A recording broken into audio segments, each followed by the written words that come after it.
News, सच जरूरी है। नमस्कार दर्शकों, ये है MNS न्यूज नेटवर्क और आप देख रहे हैं MNS न्यूज टीवी। मैं हूं आपके साथ प्राची। आइए देखते हैं देश और दुनिया की तमाम बड़ी खबरें। 18 वर्षीय बच्चे से कई बार बलात्कार, PM केजरीवाल में फर्क नहीं, दोनों के वादे झूठे।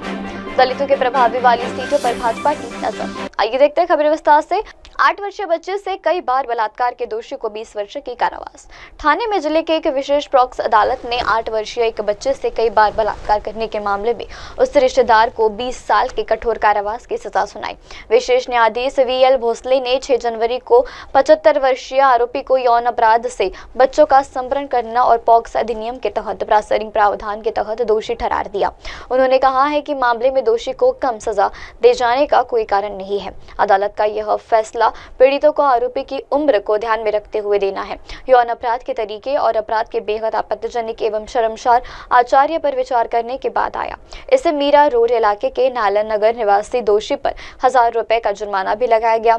आदेश की प्रति सोमवार को उपलब्ध कार्रवाई के दौरान मार्च 2020 में पीड़िता की मां ने उसे यहाँ मीरा रोड इलाके में अपनी एक रिश्तेदार के घर भेजा था, जिस दौरान रिश्तेदार ने उसके साथ इस वारदात को अंजाम दिया। बढ़ती अगली खबर की ओर। PM केजरीवाल में फर्क नहीं, दोनों के वादे झूठे। नई दिल्ली में लोकसभा के नेता प्रतिपक्ष राहुल गांधी ने सोमवार को दिल्ली विधानसभा चुनाव के बीच पहली जनसभा में प्रधानमंत्री नरेंद्र मोदी के साथ ही दिल्ली के पूर्व मुख्यमंत्री अरविंद केजरीवाल पर भी तीखा प्रहार किया। उन्होंने दावा किया है कि आम आदमी पार्टी के संयोजक भी प्रधानमंत्री की झूठी और बातें के तहत रोज वादे करते हैं। राहुल गांधी ने वादा किया है कि राष्ट्रीय राजधानी में कांग्रेस की सरकार बनने पर जाति जनगणना करवाई जाएंगी। उन्होंने केजरीवाल को आरक्षण का सीमा बढ़ाने और जाति जनगणना के विषय पर पूर्व रूप से स्पष्टीकरण देने की बात कही। दिल्ली के सलीमपुर इलाके में आयोजक जनसभा में कांग्रेस नेता ने कहा है कि किसी भी जाति और धर्म के व्यक्तियों के खिलाफ हिंसा होगी तो वह उस व्यक्ति के साथ खड़े होने के चलते आजकल भाजपा और RSS के लोग संविधान को खत्म करने के पीछे लगे हुए हैं। वे नफरत फैलाते हैं और एक भाई को दूसरे भाई से लड़वाते हैं, डराते हैं।